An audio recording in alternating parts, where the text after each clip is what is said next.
Welcome back to Focus on Liberia. That was the song. Whatever discussion the lepers are having, the bird is unaware. The birds are unaware. William, what do you think of that? Let's start that as our water cooler. Oh man, what that is good. That is advice. You know, we grew up with all these little snippets of advice. I guess you can call them proverbs. So it says that as a leopard, you're moving about doing your business, you should try to do it as discreetly as possible. And of course, there are birds there in the air, so they have no idea what you're doing on the ground unless you try to advertise it. So that's what I'm getting from that. Is that accurate or more?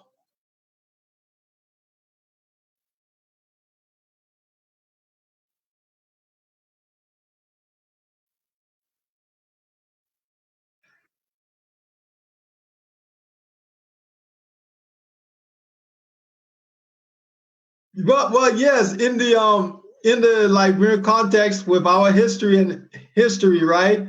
It can definitely be taken that way. And I'm just wondering for Liberians now who grew up in the diaspora, if they may have a different interpretation of it, not from a sense of elitism, but just from a sense of keeping your affairs very secret.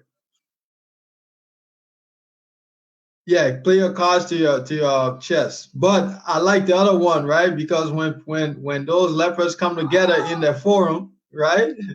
I mean, of course, if you're a possum or rat, you don't want to be in there because you might be the meal.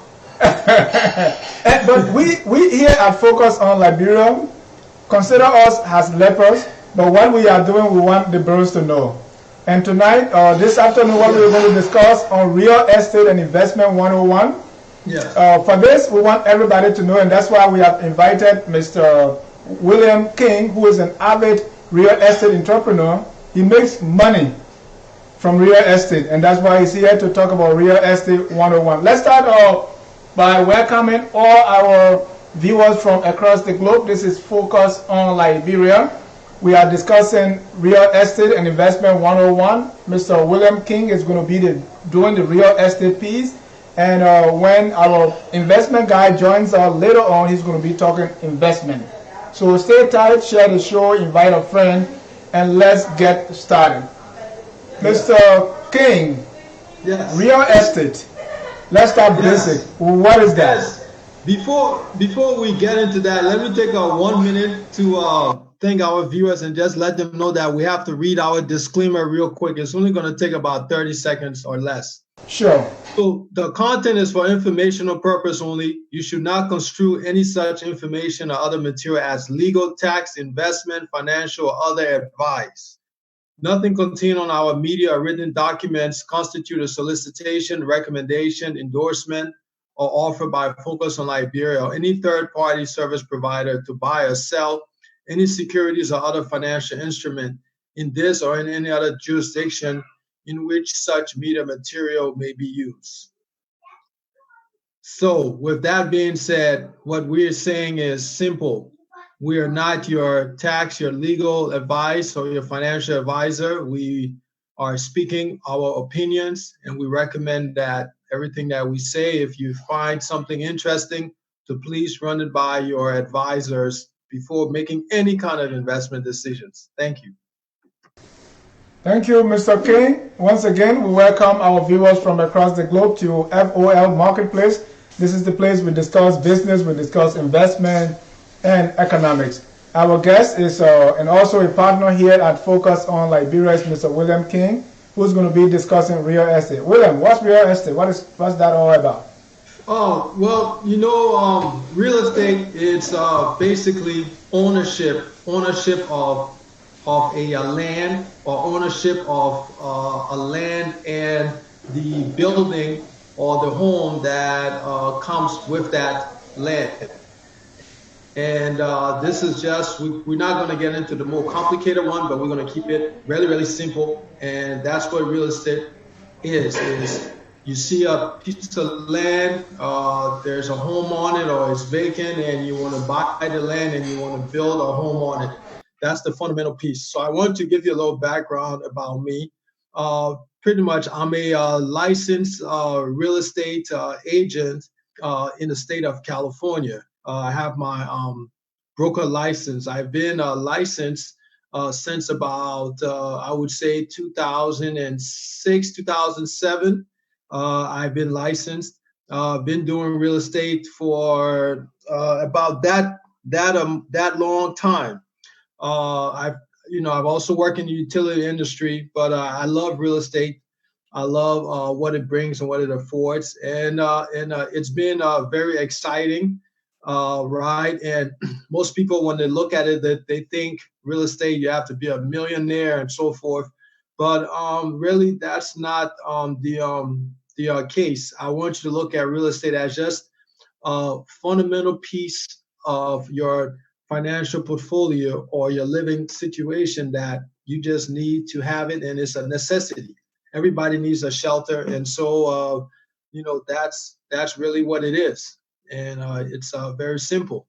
And right now, around this time, with the everything that's going on, coronavirus and everything, a lot of us in California are being, I guess you can say, self-imposed quarantine. This is, a good time to have this discussion as we look at the market and everything that's going on and just recalibrate.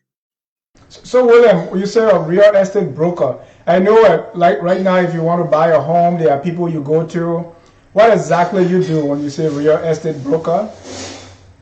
Thank you. So the way it normally works is when you first start, you get your real estate license, and what the license means is that at the very basic, you agree to abide by the rules and laws that are put in place for real estate. There's a certain standard, and the license gives you the ability also to represent someone who would like to purchase let's just look at a home. So it gives you that ability to go and represent someone to purchase that home.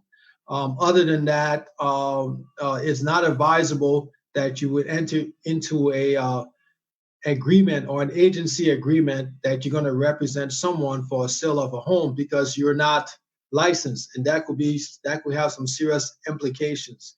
So the license means you understand you have a fundamental, and when you go from a license, now you have to be placed under a broker, which is basically you're new, you're just starting out. So you listed under a broker, what is someone like Keller Williams, some big time names, or what is a private broker. And they're the ones actually that will supervise every transaction and supervise your operations, what you're doing to make sure that you're in compliance with the laws of California in terms of real estate. And also it comes with insurance, just in case something goes wrong or there's some kind of a mishap and everything. So you want to really deal with, if you're purchasing a home, for those of you out there, it's good to go through a licensed agent if you don't know about the real estate business. Thank you.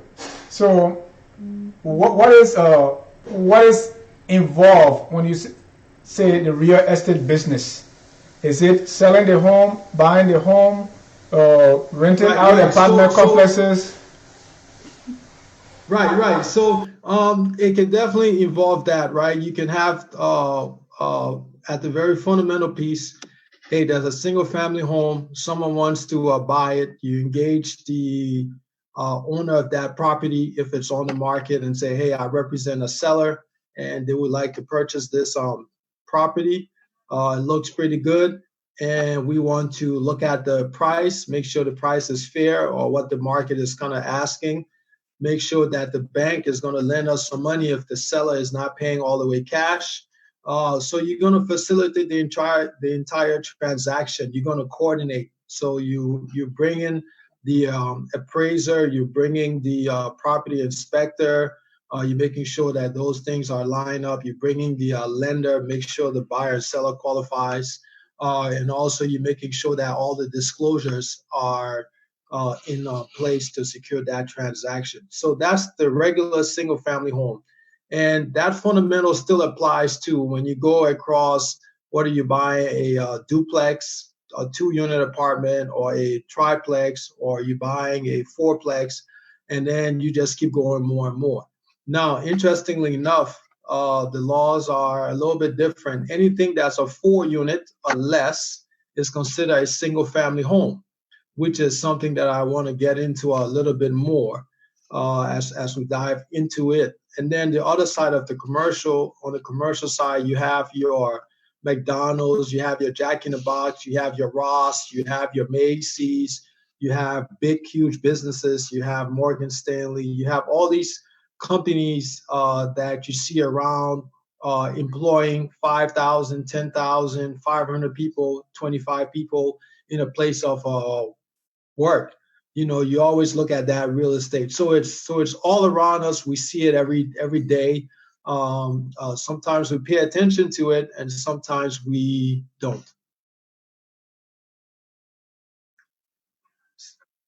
Yeah.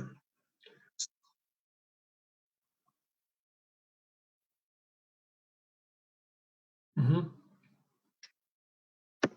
Well, Dennis, one of the things, if you're looking to purchase a home, of course, the first thing is if you're dealing with a qualified agent that knows what's going on, the first thing they should tell you is they should point you in the direction.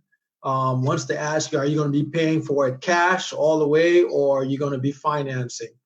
And once you say that your goal is to finance the home, then essentially they should really direct you to a lender first to see how much home you can afford and how much home you can actually buy. And the reason why I say that is because I give the example of someone going to Beverly Hills and going into the jewelry store, right? You're going in there and you don't know what you can afford. You have no idea, and so but once you walk in there, the representative of that store, he assumes that you're coming in there and that you want to buy something. And so he begins to lay out all of these items, these jewelry items, $1 million, 100,000, 400,000. And he starts the conversation with you. And at some point in the conversation, he says, well, what are you looking for? What's your price range?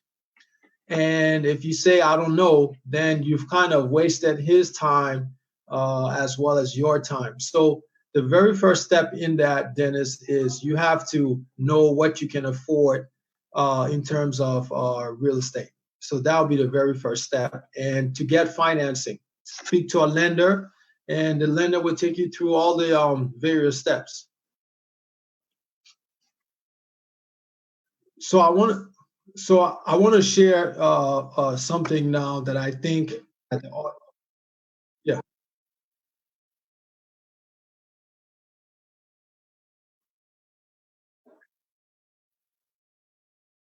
Well, definitely, the way that our society operates, it's a society of choices, and so yes, if you're looking to buy a home and you say, hey, you know what, I don't want to pay that commission, but the commission is not paid by you; it's actually paid by the person who's selling it. But anyway, long story short, there's a lot of details that goes in. There's a lot of steps to purchase a home. It's a large investment. No, sorry, William, sorry. Let me go back to that question because for some reason the audience didn't hear me. Okay. Why do I need a real estate agent? So if you can just repeat your answer. Yeah, you need a real estate agent. I wouldn't say you need one. I say that you have a choice to use one or not. Buying real estate, it's a huge investment. Most oftentimes it's over in California at least it's 300,000 or above. And so it would be good to get a licensed agent because that person will know all the steps and everything that needs to be done, because it's a little bit complex.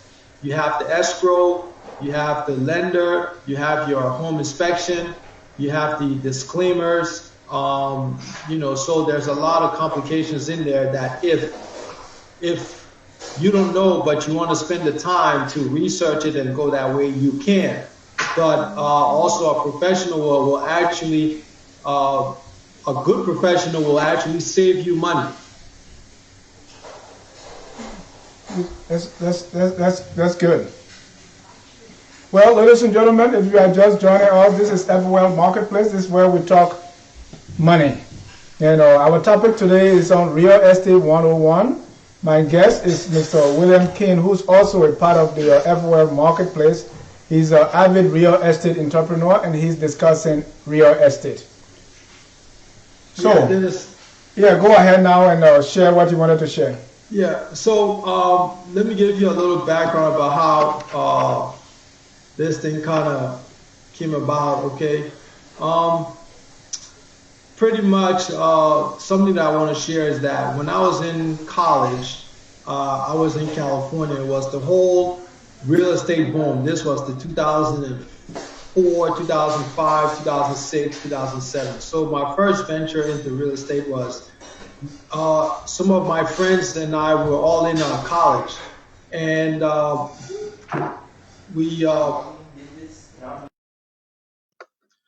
we went in and we found a condo. And what we did with that condo, we decided we're going to flip that condo. So that was our first step. So we came together. No, hold on. Flip the condo. I know that's a key word in real estate. Please explain that.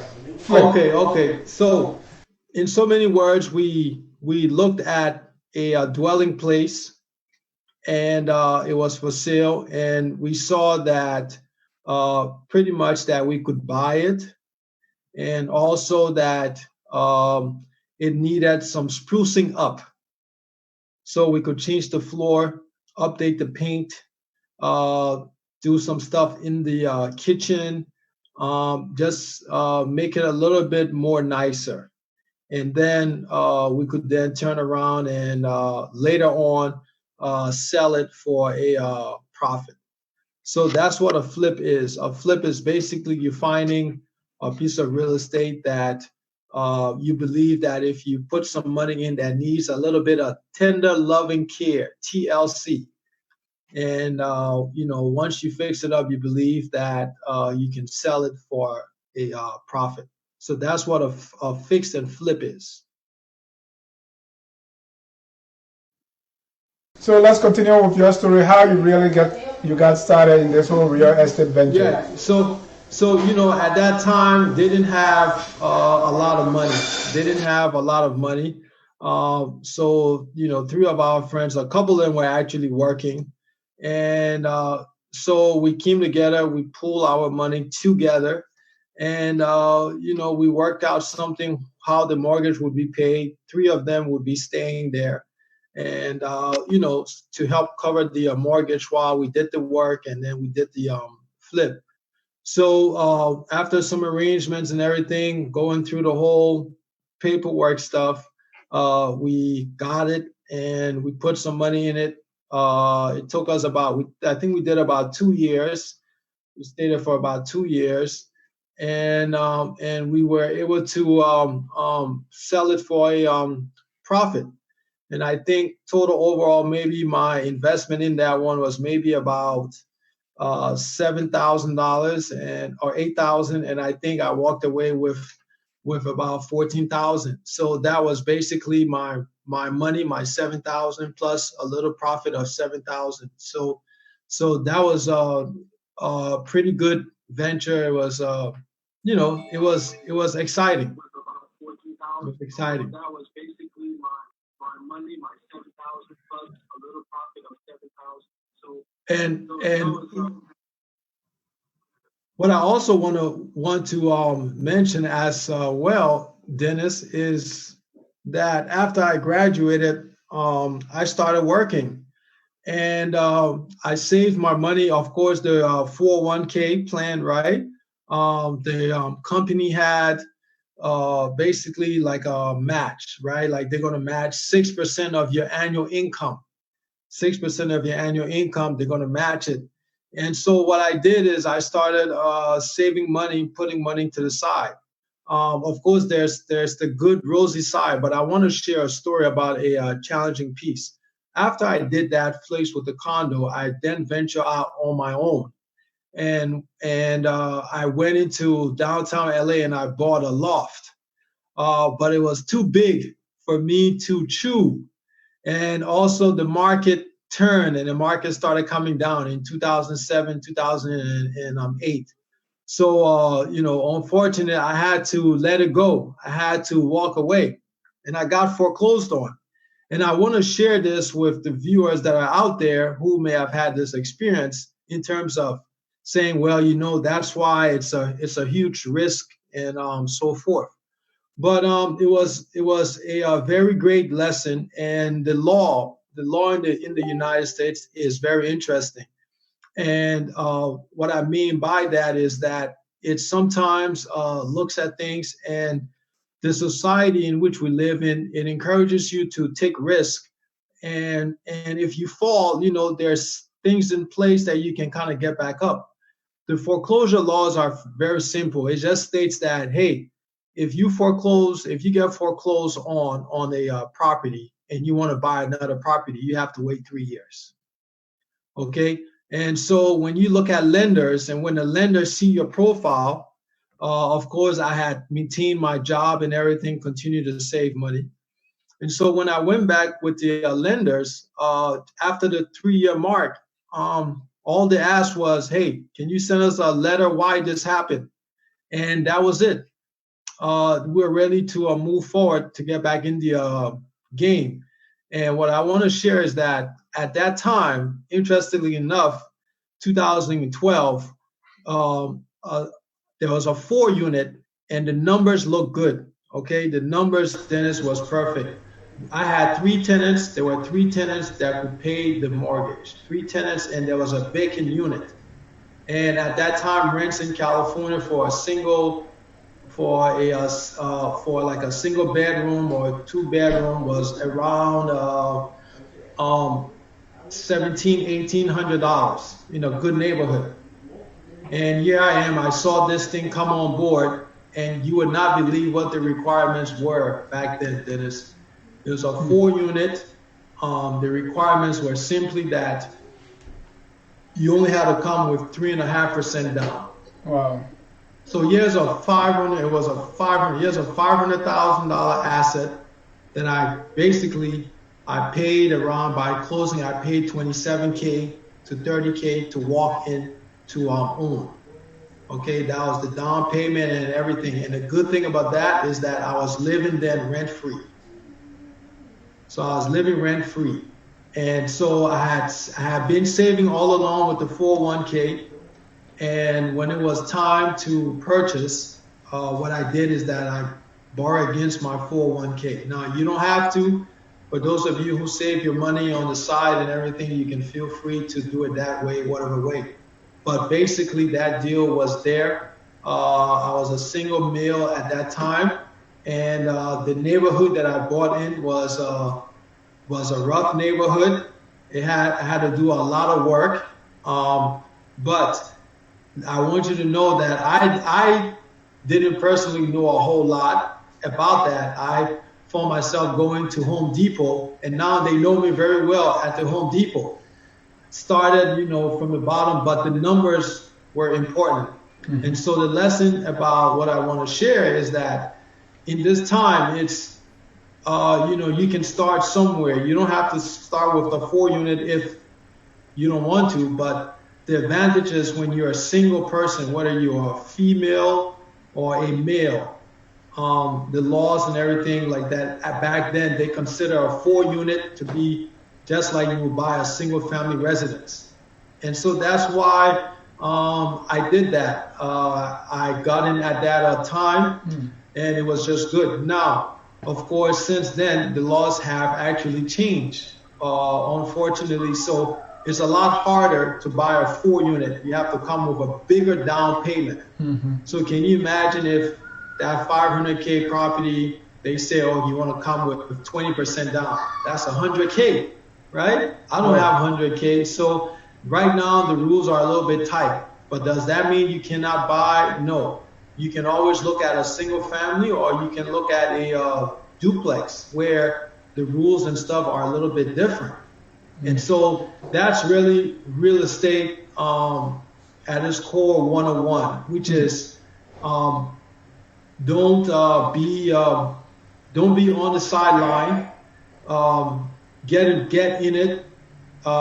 Speak to lender, see where you are, what you qualify for, and something you have to be very careful of that has been happening in the past 2 to 3 years. You have to be very, very careful on, and let me tell you what it is. Social media and the use of media by developers and major investors in apartment buildings. The way they use the media, they have told this millennium that if you are a millennium, your focus, you don't really care about owning a piece of real estate. You want to be mobile, you want to be flexible, you want all these amenities in the apartments, and you want to be able to get up and jump up and go at whenever time. And what they've done is that they've had you believe that, and they've increased enormously the price of apartments. So what you have is these high luxury end apartments that they're charging you over 40, 50% of your income, and you're paying for it because you've bought into this thing that, okay, hey, I'm a millennium and I want to be free and I want to be carefree. And what that does is you're paying rent. And when you're paying rent, you're not building any equity in your home. Versus when if you own a piece of property, I don't care if it's in a little bit of a rough neighborhood, or it's an okay neighborhood, or it's a neighborhood where you don't feel proud to have your friends come over. It doesn't matter. The fact that you own a property, the taxes and the government, they reward that. They reward you owning a home. You can have there's different tax incentives. Speak to your tax advisor. But there's a lot of things that come with owning a piece of property, and it should be part of your portfolio, of a diverse portfolio. So that's very, very, very critical. But that was something that's been big everywhere. Are developers telling the millennials, people who are just coming out of college, 3 years, 4 years, 5 years. I have had 2 friends that I advise. And one of my friends, I advised him for 2 years to get a place. And back then he was renting, it was very nice. He was renting maybe for $1,600, $1,700. And it was nice. And I told him, hey, you gotta buy. And he was like, man, I don't know. Some of these seem stories. And then guess what? Today, 4 years, 5 years later, he cannot stop thanking me enough. Because that 1-bedroom place in that same unit is going for $2,600, and his mortgage on a 3-bedroom, 2-bath home is around $2,300. Wow. So that's the nature of the beast here, and it's very important as we look at. Our society and our culture is to encourage. Liberians, for us, we understand how important it is land. Land business, that's not a small thing. So, talking to my fellow Liberians who are here in the diaspora, some of you have good jobs, some of you have okay jobs, but you are working. And I know the desire is to build a home in Liberia and so forth, which is important as well. But understand also that you should look and consider where you are in the U.S. and how important real estate is. And it pays to definitely try to get something here. Thank you. let's go to, there's one thing to sell homes to people. There's another thing to, as you said, flip them. Or you got this real estate that people will rent from you or pay your mortgage. What's the benefit of that, and how is the market looking for that?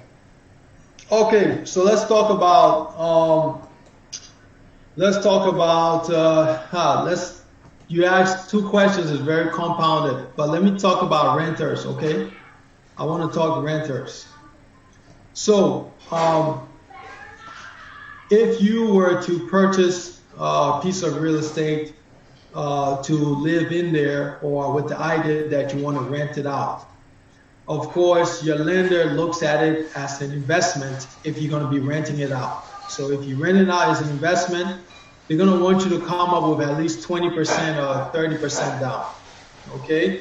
And that's because they consider this to be an investment property. Now, tenants,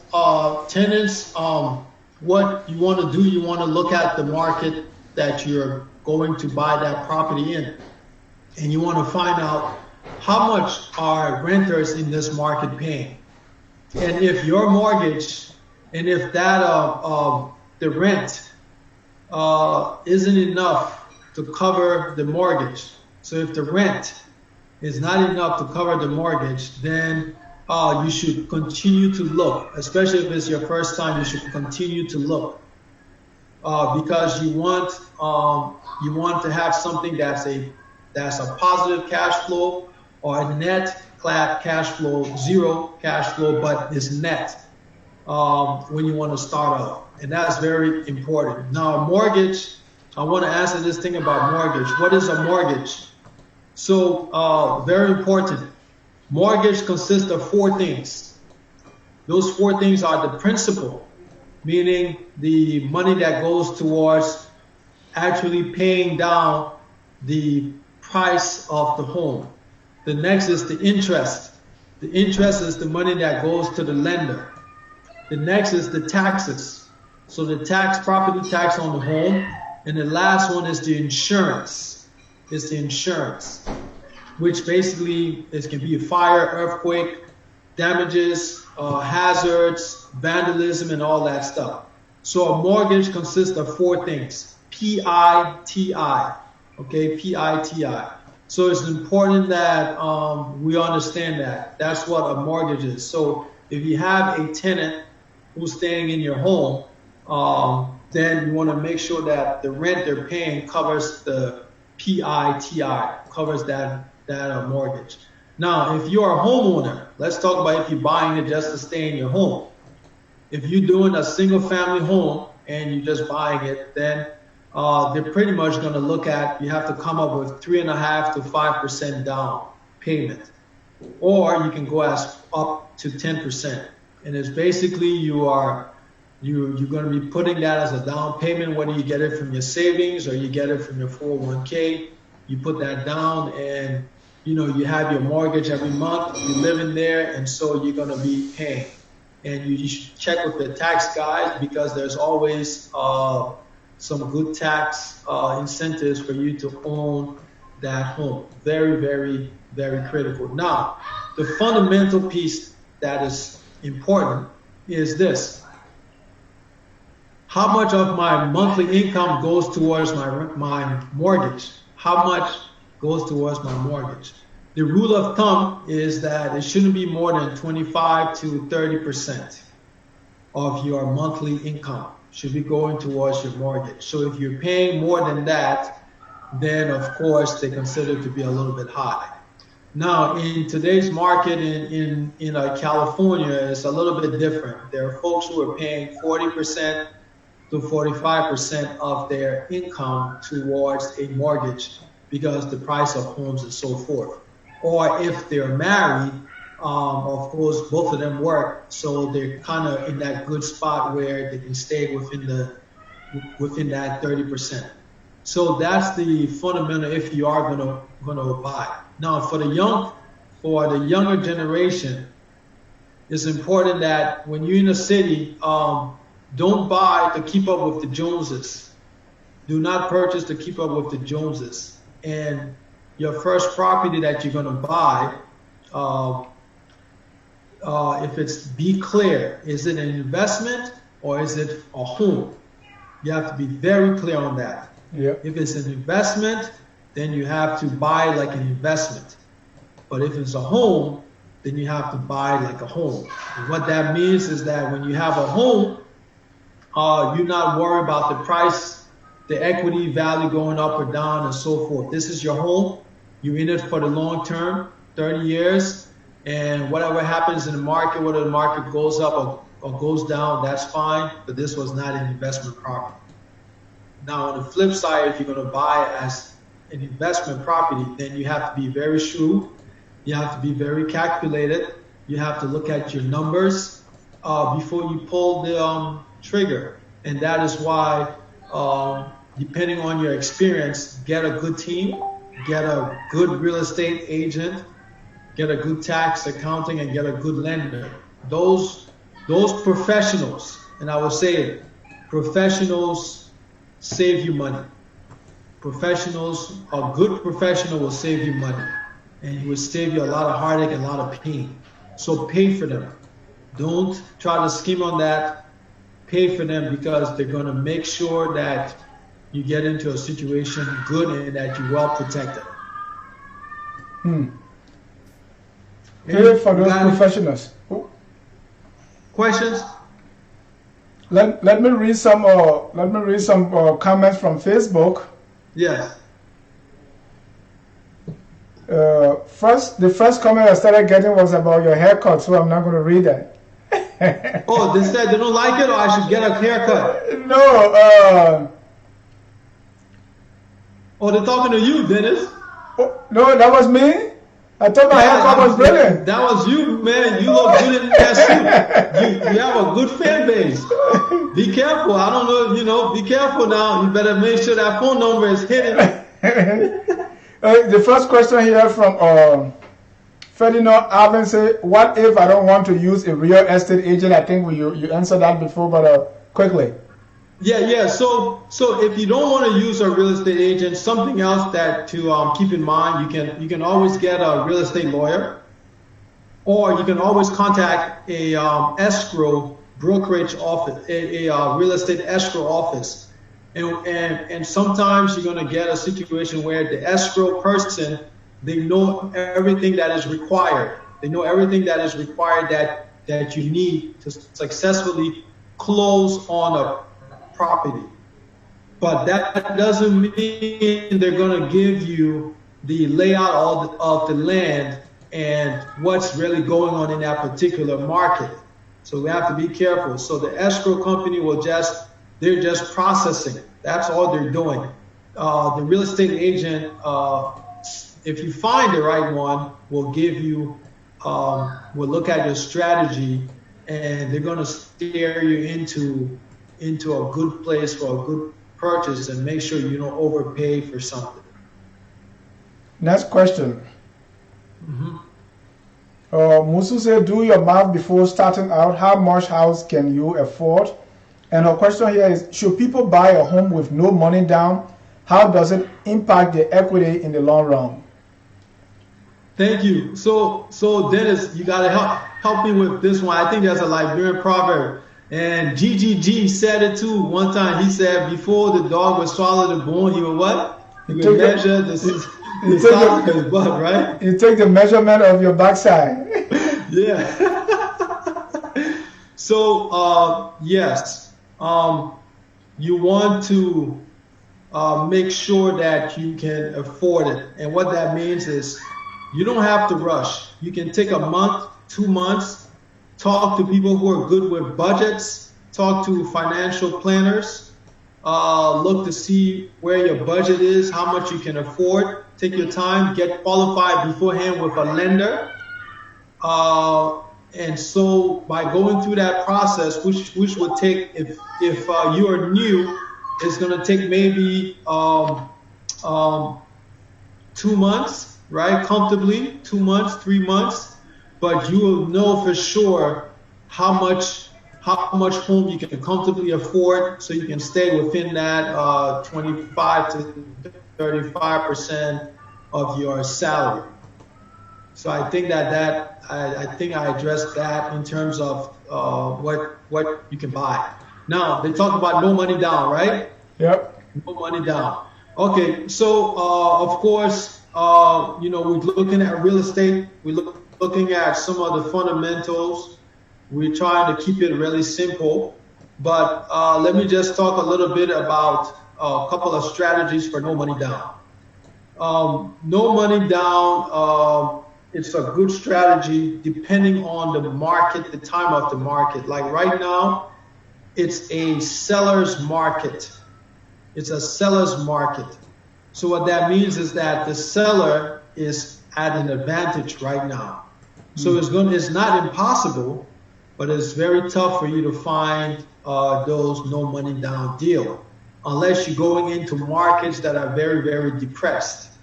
What I mean in very depressed meaning maybe you go into Detroit, maybe you go into, you're going into some serious neighborhoods.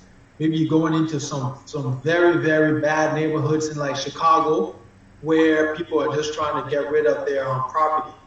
Now, you may think that it's exciting to be able to just go there and basically somebody just say, hey, take this house.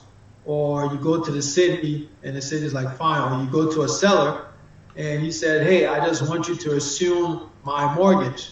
And that's what a no money down is. You go and the seller or the owner signs a quick clean deed of the property over to you. Now you have to, if you want to just be a renegade, you can just take the man for his word and take it, you can take the person for the word and you can just do the quick claim deed. However, if you're smart, you're going to get a lawyer, you're going to get a title company to make sure you know what you're getting into. Now, once that is done, the next thing you have to ask yourself is, are you going to live in that neighborhood? Well, if you're not going to live in the neighborhood because it's dangerous, then you have to find a tenant. Now, the next thing is that what type of tenant will you find to occupy that dwelling place? And you're going to run into a lot of headaches. And the headaches comes from the neighborhood is sketchy, is not the best, it's really, really bad, really, really bad. So you're going to have a tenant that may pay you 2 months, 3 months, and they can't pay you. Or they just move out. So there's always give and take with those no money down scenario. It's not actually no money down, is that you're not paying the closing and different things like that. But pay the money for due diligence. If you want to,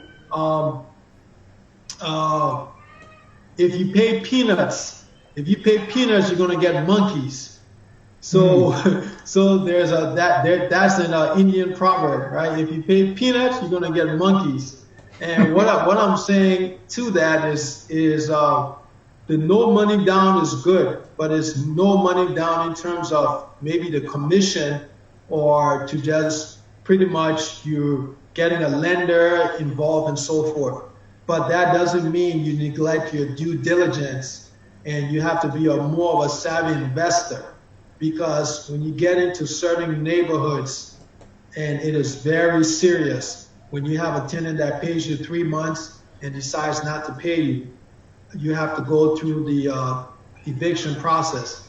And that eviction process can take 5 to 6 to 7 to 8 months. So all the money you thought you were saving, now you have this headed. So investment 101, pay or get a professional before you get into the no money down deals and so forth that are out there. And a lot of these infomercials and some of these forums where they go to the city, they get the hotel and they say, hey, let me show you how to make money in real estate, no money down. I have 10, 15 deals, 10, 15 transactions that I'm doing right now and so forth. Let me tell you something. That's one of the biggest marketing gimmick. And let me tell you how that works. So you see, y'all staying indoors. This is very interesting. So y'all got to share this. So let me tell you how those gimmick works. They make purchasing real estate, because every real estate house has a unique story. And that unique story is very unique to the person, to the situation. And so what they end up doing, they give you all these ways to buy this property. They make it so complex. And then they tell you, well, go. When you find one and it's too complicated, please come to me and I will help you. So what they've done is that they've turned a whole room of 1,000 people into basically marketing people to go out there and find properties that they will bring back to those guys so that they can get this opportunity. That's really what they're trying to do. So you go out there, you find the deal, you're like, man, okay, how do I do this? Hey, let me call that presenter. You call them and they say, hey, you know what? This deal is a little bit complex. I tell you what, let me take it over from you and I'll give you maybe $1,000 finder's fee or $2,000 finder's fee. So that's what you have to worry about when you go to these seminars about real estate. They try to pep you up, motivate you for the first hour and a half, 2 hours of the program, and then they give you these complex transaction scenarios that you really don't need to really worry about. And then the last 30 minutes they're working and then they send you out there. So you got to be careful about that. Another question from Patience Chiabui. Hi, brother. Have you done any wholesale on houses during your real estate investment? No. Basically, what he's talking about is pretty much you go into a depressed market. Someone that owns a portfolio of maybe 100 properties, 50 properties, 20 properties, and they say, hey, you know what? I want you to buy all of these. And the folks who really win in this space are the folks who have real estate funds. So they go to like Goldman Sachs, Blackstone. You have some large real estate firms that what they do is they go and they establish a real estate fund, and they can go into an area and just buy like 200, 300 homes at a wholesale price. Another question, Edmund Coleman. He said that was during the housing market crash. Banks were anxious to get rid of inventory as so many people had defaulted on their loans. I live in California as well. Yeah, he was addressing the other guy who mentioned about wholesale. Yeah. So he was just addressing him. Something I want to say is that, California market is a little bit different, right? It's a little bit unique. But always with anything, the fundamentals has to be there. And if you don't get anything from this call, and as we go into the whole, whatever we're dealing with the economy and everything like that, here are some fundamentals you should know. Number one, if you're going to buy a property, get qualified first with a professional. If you go to a Bank of America to get qualified, understand that Bank of America only sells Bank of America product. If you go to a wholesale mortgage company, they sell many banks and many lending products. So you have a bigger choice. So say this, when you're driving in Monrovia, you got the person who's selling cucumber on the side of the street. His price and what he's selling is different than when you go to the market and you got 7 or 8 people selling cucumbers. So you have a range of who you can buy from. So just look at the wholesale lender like that. So that's one. Number two, make sure that you can afford it. Between 25 to 35% of your income should go towards paying a mortgage. That is very, very important. That's a fundamental piece. Very, very important. Especially on your first home, you should stay within that space. And thirdly, of course, purchase a home in an area that you feel comfortable in, that you're a little familiar with, that you feel that, okay, there's some things here that I really like. I'm okay, I'm happy with this neighborhood. And of course, for people, it may mean different things, but if you're comfortable in the neighborhood, like me, when I bought that 4-unit, tell you like this, it was the worst house on the block. There was a lot of activities going on there, but it was something that me as a person, I felt like I could handle, and so I was good with that. Patient says she was asking because she want to start a wholesaling housing. What does that mean, wholesale houses? Pretty much, you have the ability to go and buy all these homes at a wholesale price. Basically, maybe it's 30 cents, 50 cents, 60 cents on the dollar, and then you turn around and you then begin selling it one by one. The thing is that the wholesaler gets his money, right? He wants his bigger pool of money, and you have the ability for the long game. You have the ability, like the guy in the market who can wait for a buyer to come to his stall, versus the farmer who says, hey, I'm selling all of these cucumbers at once. Oh, wow. Patience, is that it? Did we get it? Patience? There's a lot of online companies that offer 1% to help you buy your property. Why shouldn't I use them? 1% to help you buy your property? Yeah. Well, 1% to help you buy a property. They're pretty much saying that it's the commission, if I'm not mistaken. So they're saying that we charge 1%, which is fine. I mean, you're dealing with stuff online.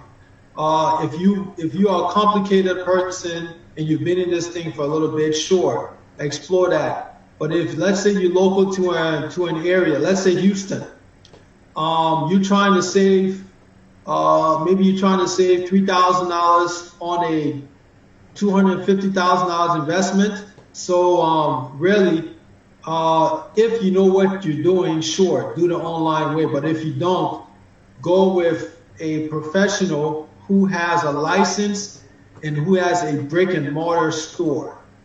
You hear me? A license and a brick and mortar store. You can physically go to their place of business and you can see where they're operating from. Mariah Seaton says, I generally rent my properties to Section 8 tenants or flip houses. Yes. What's her name? Mariah Seaton. That's Dr. Mariah Seaton. Yeah. Dr. Mariah, I am smiling and I'm hugging you and I'm kissing you all along because that is so good. So Dennis, let's talk about the landlord, right? So you're a homeowner, right? Some of us may have 1 or 2 or 3 or even more. They have a portfolio of maybe 20 properties, right? Yeah. So pretty much in the U.S., the goal or the idea is that the housing authority in the U.S., they want people to have shelter. And so there's this creation of the Section 8 program. Section 8 program is basically subsidized living for people who cannot afford to pay for rent. So the government steps in and gives you some of the money. They may give you 80%, they may give you 90%, they may give you 100%. The thing about those programs that is real good is that you get your money on time, all the time, every time. Okay, now the challenge with the program is you're going to deal with tenants sometimes, not all the times, but you have to make sure that the tenants you get, that they understand that they have to take care of your stuff in the home. Yeah. And also that the regulation and for inspections. So the government is taxpayer money. Taxpayers want to know that the people they're subsidizing for, that they're not living in a dump or an unsafe home. So what that means is that the inspector comes out, he takes a look at your smoke detector, he takes a look at your carbon monoxide, he makes sure that you don't have any cracked windows, he makes sure that the gas heating is working, he makes sure that the place is habitable. So they have a standard that you must always pass. So that's the pros and cons of doing with Section 8. But the good thing is if you buy a property or you get a property and you know that the money that Section 8 pays covers your PITI, wow. You got something good. Because that money comes, it is never late. Never late. Okay? Never late. PITI, explain that. It covers your PITI. Yes, it covers your mortgage, meaning that what Section 8 will pay for the rent covers your principal, interest, tax, and insurance. Okay. That's basically your mortgage. So mortgage consists of those four things. Somebody asked about, by the way, there are, let me put a plug in here maybe. I will probably have her come on here one day, her and her daughter. But my auntie has a escrow. Escrow, it's not an escrow company. It's a real estate transactions facilitation company. Pretty much to what Alvin mentioned, that's a company that you could pretty much hire without hiring an agent, and they will just make sure that they're not going to do the work for you, but they will make sure that everything you need you have so that you can successfully close that real estate transaction. And they do it at a better price. How much money do you need to start this real estate business, especially if you want to buy and sell? Okay, well, if you want to become a real estate agent, I think you need no more than, I would say, $500 to $600, maybe less. But you pay for the course and everything, and then after that, you apply for the exam. You pass the exam, some money for license and processing fee, and then you go to a broker and you hang your license up at a broker's office. Of course, you knew the broker has an office, so what's going to happen is he's going to charge you out of that commission you make. If you make 2% commission, he's going to probably charge you between 30 to 50% because you're new, and he has to pay more attention to what you're doing. With more experience, he's probably going to charge you less commission, less percentage on your commission. And after so many years, you can move forward. So to get started as a real estate agent, business, $500, you got to steady and so forth, then you're in. Now, if you're talking about purchasing a home, if you want to purchase as an investor, it really depends on the market that you want to be in. Of course, in California, you're looking, some homes are 250, 300K, 400K. So if you're an investor, lenders want at least 20% down. They want to see that you have a good work history and so forth, 20% down. And I'm talking about doing this business the fundamental way. That is just where the fundamentals are. So about that. If you're in other markets, Detroit, where a property might sell for 30K, then obviously 20% of that is what? 6,000. So you don't have much to start. You can start with $10,000, depending on the market where you are, the investment part. Now, if you want to buy your home, purchase your own home, and you want to live in it for a few years, 4 or 5 years, and then maybe consider renting it out, of course, that's different. Down payment are normally between 3.5%, 5% to about 10% down payment. And you move into your home, and you are a homeowner. Right now, the thing we have to look out for in terms of property, for those who want to maybe add a few properties. Right now, you can't go to work for, I think, in the next 1 week or 2 weeks. I know a lot of companies in California have said you have to work from home or you have to stay at home. So, if you're one of those who you do have free time, I'm not advocating that you do other work on someone else's dime. But if you do have time and you've been considering getting into real estate investment, get in your car with your hand sanitizer with your hand sanitizer, and those neighborhoods that you thought about maybe buying in, go and drive through them. Go drive through them, take a look at them, see what's going on. There's nothing like seeing. It's worth 1,000 words. Go drive through the neighborhoods and take it from there. All right, let me see. Maria Seaton again said, Mr. Host, I have several income generating properties. 2 are free and clear, no mortgages. What do I do with my equity? She asked you, the host, Dennis, tell her to invest and focus on Liberia.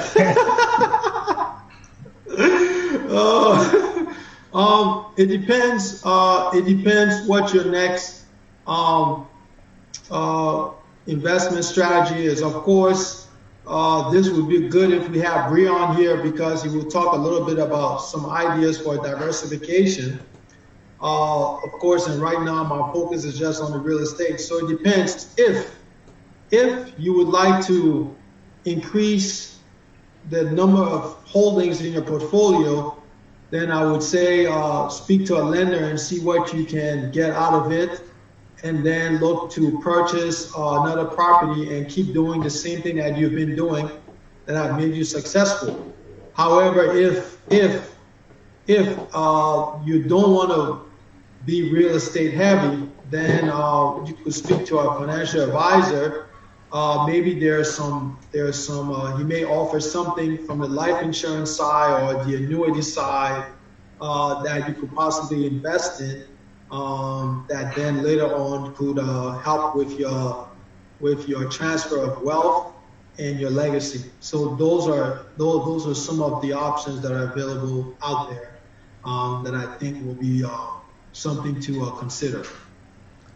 Okay, if you are just joining us, this is Focus on Liberia. We are discussing Real Estate 101. My guest is Mr. William Thomas Bernard King. He's the grandson of President Charles D.B. King, the Firestone Guru.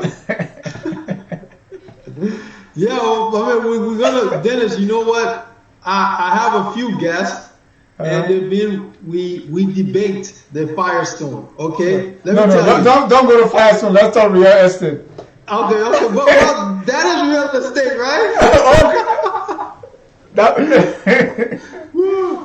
we definitely, and I think I was listening to your show, not to digress, but the other day where we started having a conversation, right? Right. Congo people, African, American Liberian, and all of that. And I think that that is the where we can come and we can speak about those things, and we can laugh, we can smile, we can agree, we can disagree.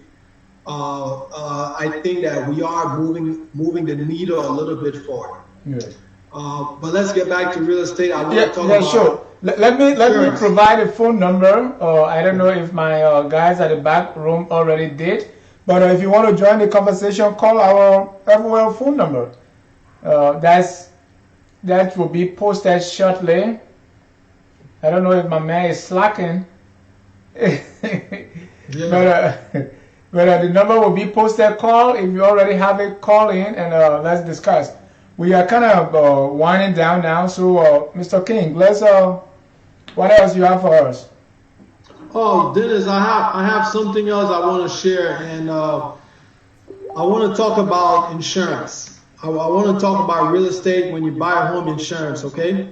So the way it works is that if your equity is over, if you're over 20%, if you have over 20% equity in your home, okay. So let's say your home is 100,000 and you only owe 70 grand. 60 grand. Well, that means that your equity is over 20% in the home. Okay. You don't have to carry insurance. The lender doesn't require you to carry insurance. Okay. Now, if you look at it from I guess, limited perspective, I guess I should say that. Then you say, oh, I can't wait to take off this insurance. But there are certain fundamentals for building wealth that's important. And one of those fundamental pieces are insurances. So it's important to have insurance. Very, very critical to have it.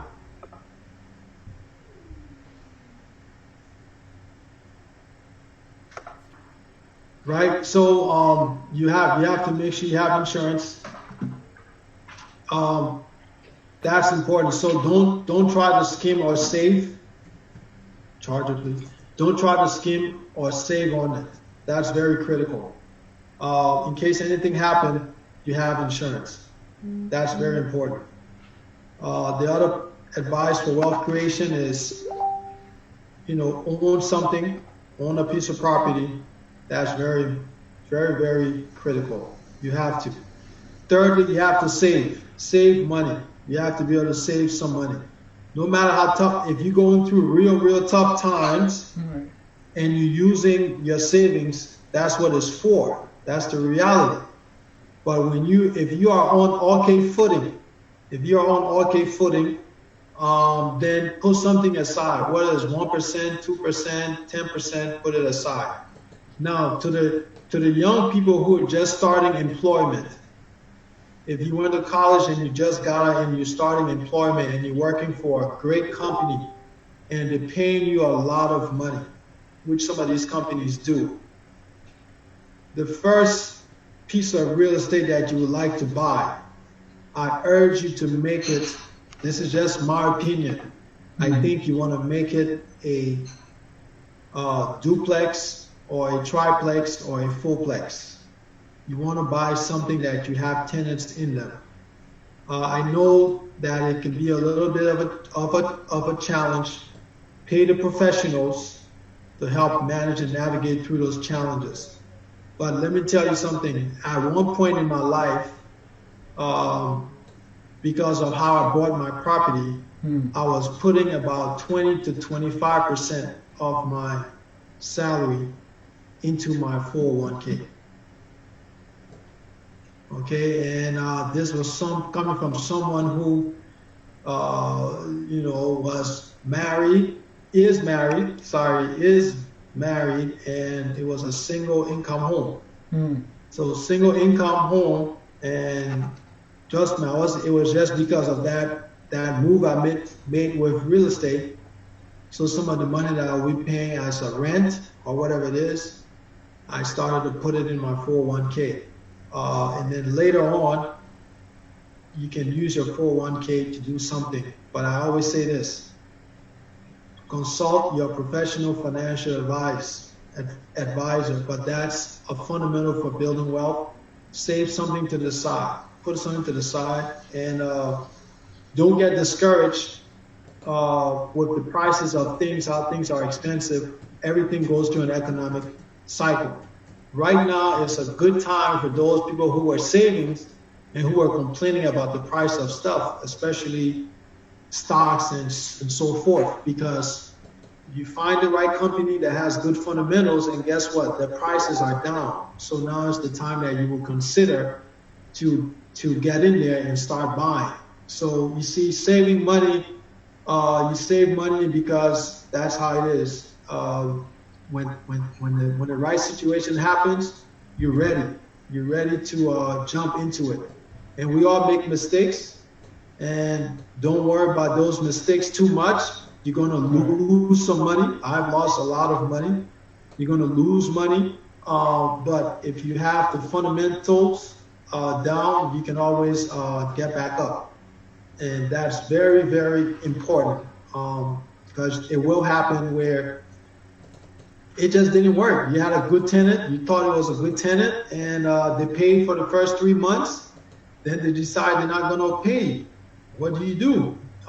But those are realities of life. Then you have other times where you have a great tenant for 5, 6, 7 years. Every month, they pay on time. So that's the real estate 101. It's about the fundamentals, that we wanted to just share with you as you look out there. William, you kept making reference to 401k and you started with that. I think there's penalty. So, what do you advise for? Thank you, Dennis. So obviously consult your tax person and your financial advisor with what I'm going to say. So I'm going to say this, right? If you're doing an early withdrawal from your 401k, there are serious tax implications and penalties. I did not do an early withdrawal.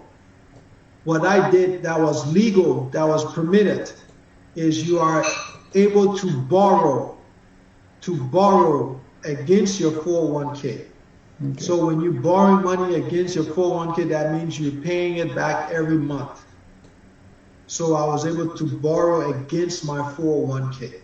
So when you're borrowing, there's no penalty. All it does is that as you're working for the company, every time you get paid, X amount of dollars is withheld from your paycheck to pay for that loan. Question from Facebook. Is investing or owning stocks in REIT considered real estate investing? That's from Musu Stewart. Thank you, Musu.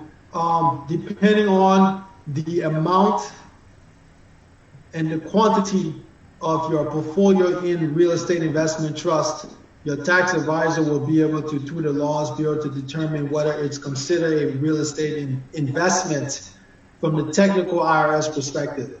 But yes, REIT, at one point I owned stocks in a REIT company called Vornado, VORNADO, and they had holdings, malls, office buildings, and so forth. Yes, so that was considered a real estate investment, and it's very liquid, meaning that because it's traded on the stock exchange, I can go and I can buy and sell. So yes, real estate investment trust, you just buy it, trade it, and if you don't want it no more, you can sell it easily. Versus when you're dealing with a more private company, some of the assets, it's a little bit harder to just say, hey, I want to sell it, because you have to find a buyer. So it's not as quickly liquid. But hence, we talk about diversification. So real estate is one piece, stocks is one piece, because it gives you all of these different options. Another question from Dave Jar. In Liberia, our real estate system seems unconventional. How can this system that you're talking about now, William, be implemented, especially from the standpoint of construction? Can our economy accommodate that? Yes, thank you, Dave Job, for this question. I will answer this question, and I will answer it with trepidation, because I don't want it to seem like I have all of the right answers. So I think it's something that we can have more of a discussion on. So here's what my thoughts are. My thought is that, yes, we can implement a mortgage system through a mortgage banking setup that we can do in Liberia. And what it does is that it allows people to afford a home and be able to make monthly payment. Now, the challenge we have in Liberia is that the employments are not consistent. However, if to build a mortgage system in Liberia, you can build it by targeting those in the diaspora, because those in the diaspora, they work more consistently, they have a track record, their income and so forth are very verifiable within the credit system. And so you could use that as the platform and the foundation to shore up a mortgage system in Liberia. The next thing why I think that would be good is that it's going to give us a chance to build and provide quality housing and quality planned neighborhoods. And we don't have to look at the planned neighborhoods that are in the US, but I think the fundamental of a planned neighborhood in the U.S., we can take those fundamentals and apply it in Liberia so that we can ensure good quality housing. And those things will avoid or help mitigate some of the tragedies that happen where you have fires on a home and different things like that, where the damage spreads to 3, 4, 5 homes rather quickly and so forth, because it will help with our building standards. One more question. Musu say, I don't advise withdrawing from your 401k to invest. Borrow instead. But if you leave the company, the amount becomes due immediately. That's the downside of borrowing from your 401k. Yes. Yes. Yes. Yes, I definitely agree with Musu on that one. If you know, that's why speaking with your financial advisor before you purchase, of course. For me, I love California. I love where I live. It was a steady company. I didn't anticipate that I would be going anywhere anytime soon, and so forth. And so, it just seemed like the right scenario for me. But for someone else, please do something else.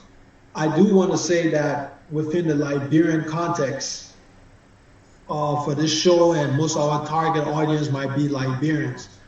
What I do want to say is that it's shockingly surprising how some of us don't really pay attention to the 401k. We don't do that a whole lot, and sometimes we don't even max it out. Although we can, we choose not to. And so, that's something that I think I encourage all Liberians to really start looking at that a little bit more and asking questions and having conversations around that. Max it out more, think about that. Give more details. Put more money in your 401k. Yeah, so for example, right, let me give you an example. I work for a company and let's say I make 100K. I'm an engineer, right? Right. The company says, hey, we're going to match you up to 6% of your salary. Right. So 6% of my salary is $6,000. So what they tell me is that if I contribute $6,000, they're going to give me $6,000. Right. That's a 1-to-1. That's 100% return on my investment, right? Right. 100%, 100% return. Where am I going to get that? Nowhere. But we don't do it. We may just say, hey, you know what? 3%. Yeah, I'm not 3%. Man, I'm not even going to put anything in there because they say, oh, the rate of return and everything like that. But the idea here is that, at the very minimum, try to match that. Now, the federal government allows you to put, I think this year it might be 17,000 or 19,000 in it. So some people can do that, but try to get to that good number. That's what I mean by maxing out. Thank you. Anything else you want to touch on before we close the broadcast?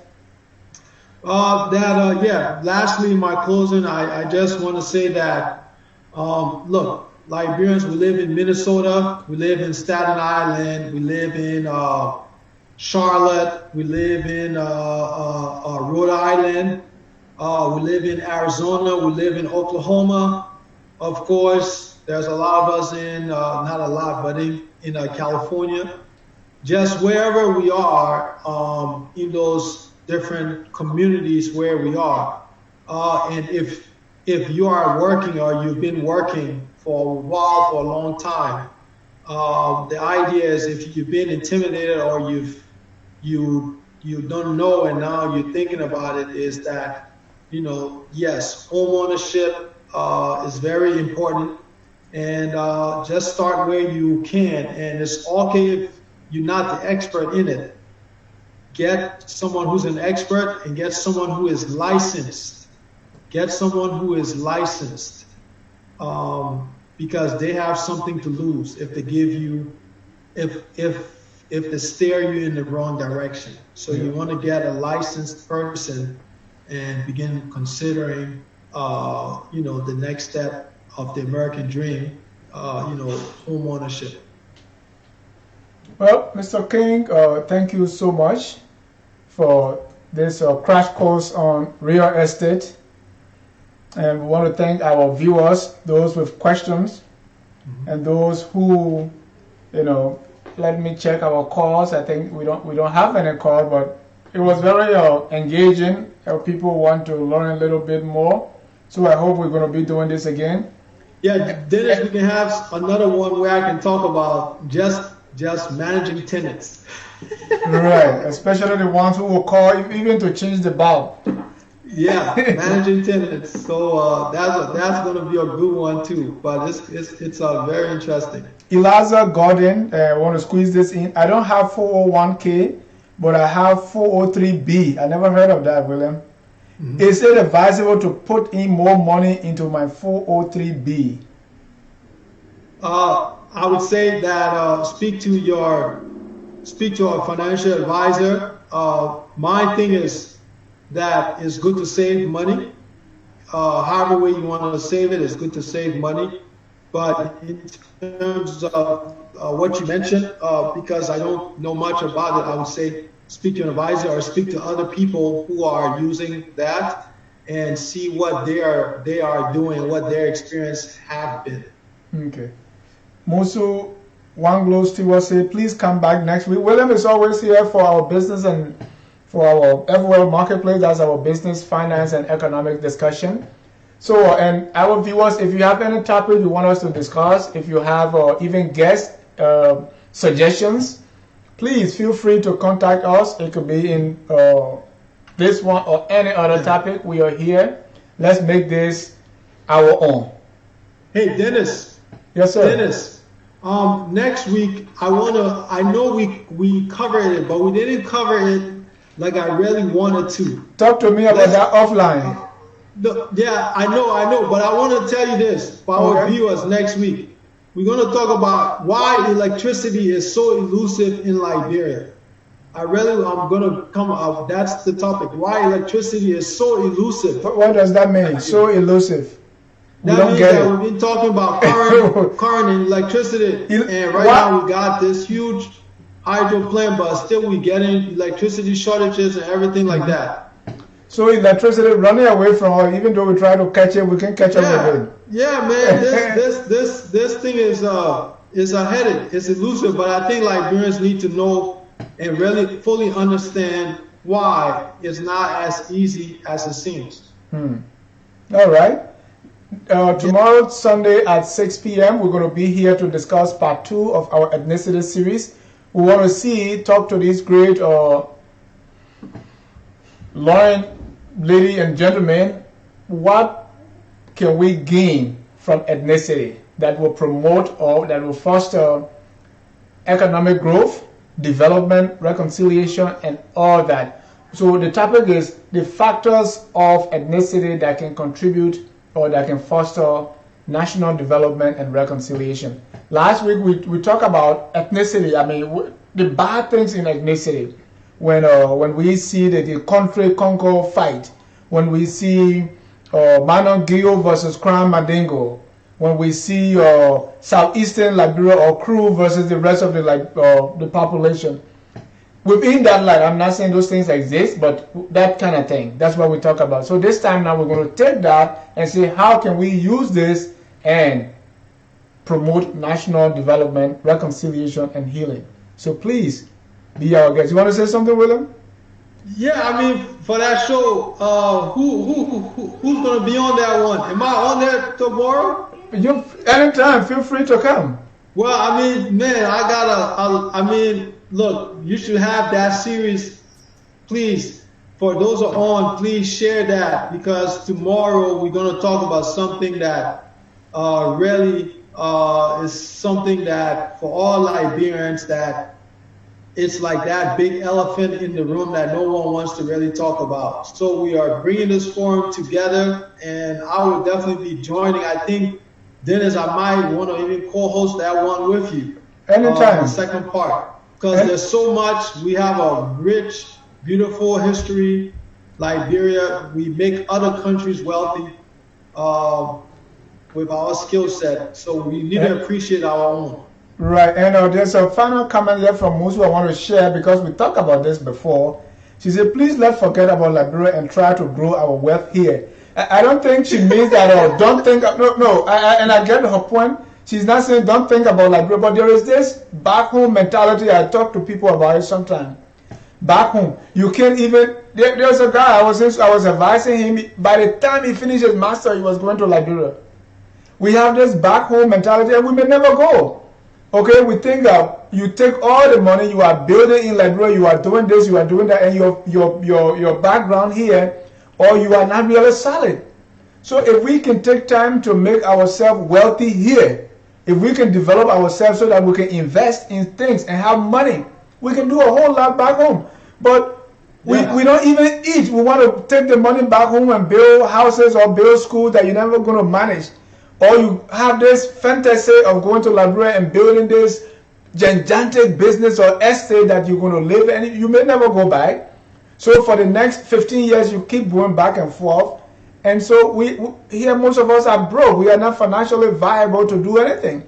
So we need to plant our feet here really in a solid way. And then we are able to help people back. If you want to become a politician, why can't you become you can run for a city council here. You can be in a house, and from there, when you go into Liberia, people will spread their lapas for you. But by the time you get that little degree, man, you're flying. So, Musu, I got what you're saying. Musu, does Musu want to join us on the show to talk about that a little bit more? I think she would bring the pepper to that. Yeah. So let's. There's a saying, bloom where you are planted. We're here now. Let's do something here, man. This back home mentality is kind of tough.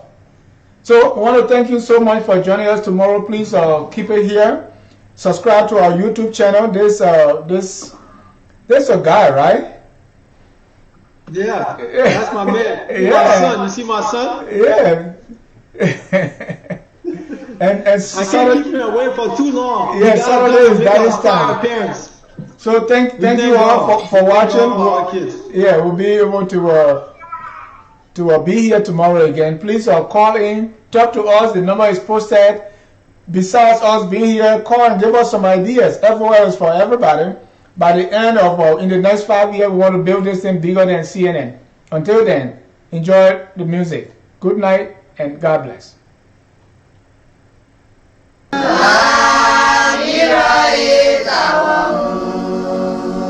Liberia people.